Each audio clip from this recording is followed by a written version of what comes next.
Have you ever stopped to really look at the woman who lives alone, not the one who's frantically swiping on apps or crying into her wine, but the one who is genuinely at peace? She has no partner, no boyfriend, and here is the part that confuses people the most. She isn't even looking for one. When society sees her, it immediately tries to diagnose her.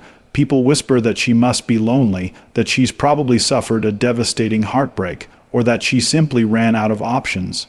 They want to believe she is a victim of circumstance, because the alternative is much more terrifying to the status quo. They're wrong. Her life isn't a tragedy or a cautionary tale. It is a deliberate deconstruction of every lie we've ever been told about what a woman's life is supposed to look like. From the time we are children, we are taught that a woman is a puzzle piece waiting for its match. We are told that our value is tied to our other half, and that a house without a man is just an empty shell. But when a woman chooses to be alone, she isn't getting lost in the woods. She is finally stepping out of them. She is reclaiming the territory of her own life. This isn't a flashy journey that gets rewarded with likes or public applause. In fact, it's often met with awkward questions and pitying looks at family dinners. But beneath that surface is a path of silence and internal strength that most people are too terrified to even imagine. It takes a massive amount of courage to stop seeking external validation and start trusting the voice inside your own head. There's a common misconception that this kind of woman is cold or broken, but that couldn't be further from the truth. She isn't cold, she's just tired. She's exhausted from years of burning herself at both ends to keep other people warm while they never bothered to help her carry the wood. She has spent enough time in partnerships where she did 100% of the emotional labor, only to be left drained and invisible. Now she has realized that her energy is a finite, precious resource. She has stopped being a public utility and started being a private sanctuary.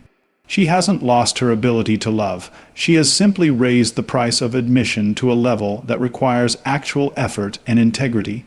The reality is that a woman who doesn't need a relationship to feel whole is one of the most threatening things in our society. Our entire world is built on the myth of emotional dependency, the idea that you are incomplete until you find someone else. When a woman stands up and says, "I am enough exactly as I am," she shatters that logic of control. She dismantles the idea that a woman needs to be saved, managed, or claimed. This creates a massive problem for the system because you cannot control a woman who isn't afraid of her own company. You cannot manipulate someone who is perfectly happy sitting in a quiet room by herself. Most men are conditioned to look for a woman who needs something: protection, financial security, or emotional grounding. When they encounter a woman who has already provided those things for herself, they don't know where they fit in. It's a blow to the ego of anyone who relies on being a hero to feel important. And for other women, seeing her can be equally unsettling. It's like looking into a mirror of power that reveals the chains they are still wearing. It forces people to ask themselves, am I with my partner because I love them, or because I'm terrified of what I'd find if I were alone? She doesn't have to say a word to challenge your entire lifestyle. Her existence is the argument. This level of freedom is a different kind of whole. It's not the wholeness of a perfect circle. It's the wholeness of a mountain. It's steady, it's unmoving, and it doesn't need anyone to tell it that it's beautiful. She has discovered that the most important relationship she will ever have is the one happening right now in the silence of her own home between her heart and her mind. She isn't waiting for her life to begin. When a man walks through the door, she is already living it. And the door is locked from the inside, not to keep people out, but to ensure that anyone who enters knows exactly how much respect that space deserves. When you walk into her home, the first thing you notice isn't what's there, but what isn't. Snorts, there is a profound silence, but don't mistake that for emptiness. To the outside world, a quiet house is a sign of a lonely life, but for her it is a hard-won sanctuary.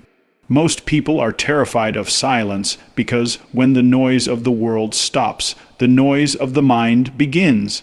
They fill their lives with distractions, mediocre company, and constant chatter, just to avoid hearing their own thoughts. But this woman has stopped running. She has turned her home into a sacred space where she can finally breathe. It's a place where she doesn't have to perform, explain herself, or manage anyone else's fragile ego.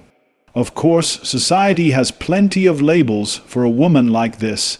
They call her picky, arrogant, or difficult to reach. But those labels aren't about her. They are projections. When people see a woman who is comfortable in her own company, it triggers their own deepest fear of being alone. They assume she must have built a fortress to shut the world out, because they can't imagine why anyone would want to be stuck with themselves. But they have it backward. She didn't build those walls to keep people out. She built them to keep herself in. She spent years being invaded by the needs, dramas, and expectations of others. Now she is the gatekeeper of her own peace. She has faced the ghosts that most people spend their entire lives sprinting away from, the pain of childhood wounds, the patterns of toxic attachments, and that desperate hollow habit of begging for crumbs of affection. Her solitude isn't a sign of an open wound. It is the evidence of a scar that is finally completely healed. This shift isn't about being quote-unquote antisocial. It's about a massive upgrade in emotional maturity. To an immature observer, her boundaries look like distance. They see her lack of urgency to date or her refusal to play modern dating games as a sign that she's given up. In reality, she has just grown up. Maturity is incredibly scary to most people because it demands total truth and a real grounded presence.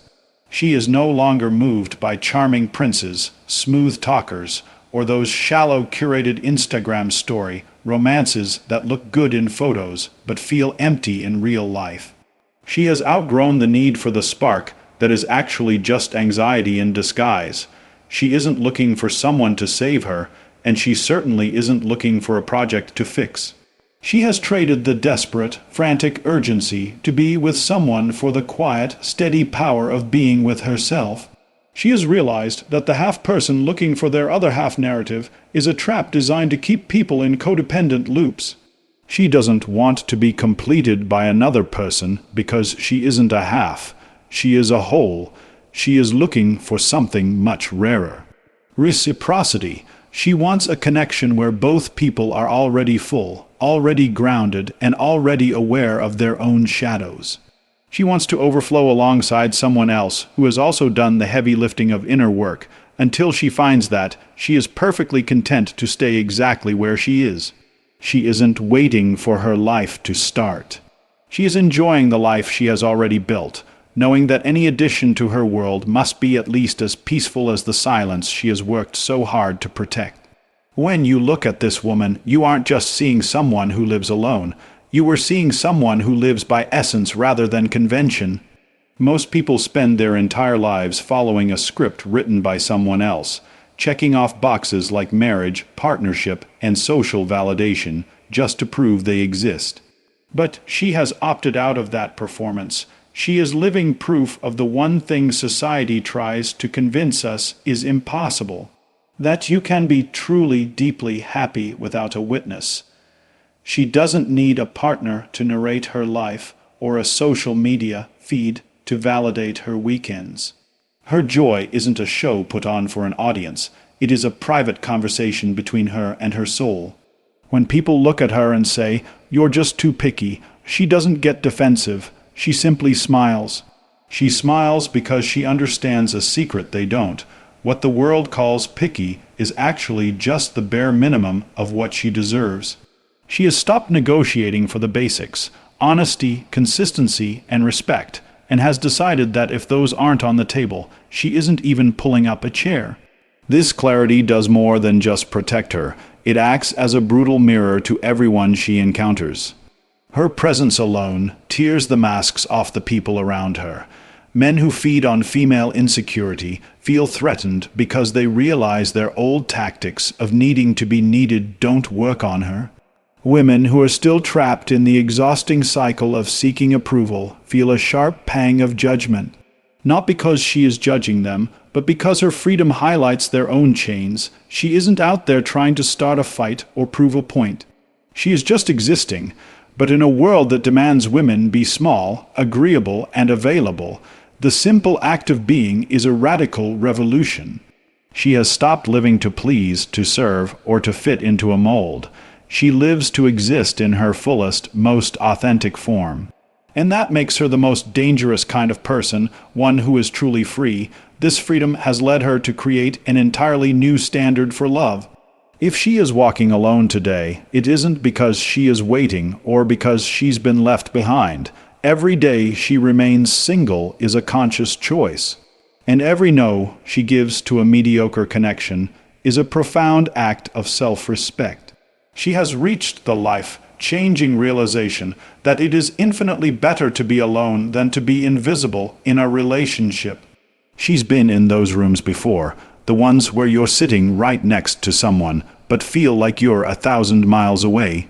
She's done with the lonely together trap. Her path isn't always a perfect sunny straight line.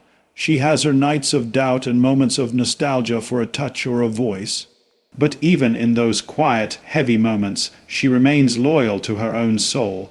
She refuses to betray herself just to have a body in the bed next to her. The love she is open to now isn't a search for salvation. She doesn't need a man to rescue her from her life because she actually likes the life she has built. She isn't looking for someone to fill her empty spaces or fix her broken parts. When love finally does arrive, it won't be a missing puzzle piece. It will be a celebration. It will be two whole, complete individuals deciding that their lives are even more beautiful when shared. This new kind of love won't come to complete her. It will come to join her. It's the difference between needing a crutch to walk and finding someone who can keep up with your pace. She is waiting for an equal, a partner who has done the same grueling inner work and who understands that love is about expansion, not possession. This is your wake-up call. This story isn't just about some distant, mysterious woman. It is a reflection of the dormant strength living inside you right now. If these words feel like a physical weight in your chest, it's because you are tired.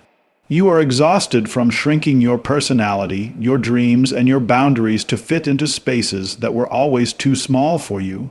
You've been playing a character in your own life just to keep the peace or keep a partner, and your soul is finally screaming for air. Don't just listen to this and move on with your day. Act on this clarity. If you're ready for a love that doesn't demand you lose yourself in the process, the first step isn't finding the one. It's reclaiming your own space. It's falling in love with your own silence and setting a standard so high that only the most authentic presence can meet it. Share this with a woman who needs to be reminded that her power isn't in who she can attract, but in who she becomes when she stops trying to be anyone else. It's time to rewrite the narrative. Being whole isn't a destination you reach with someone else. It's the home you build within.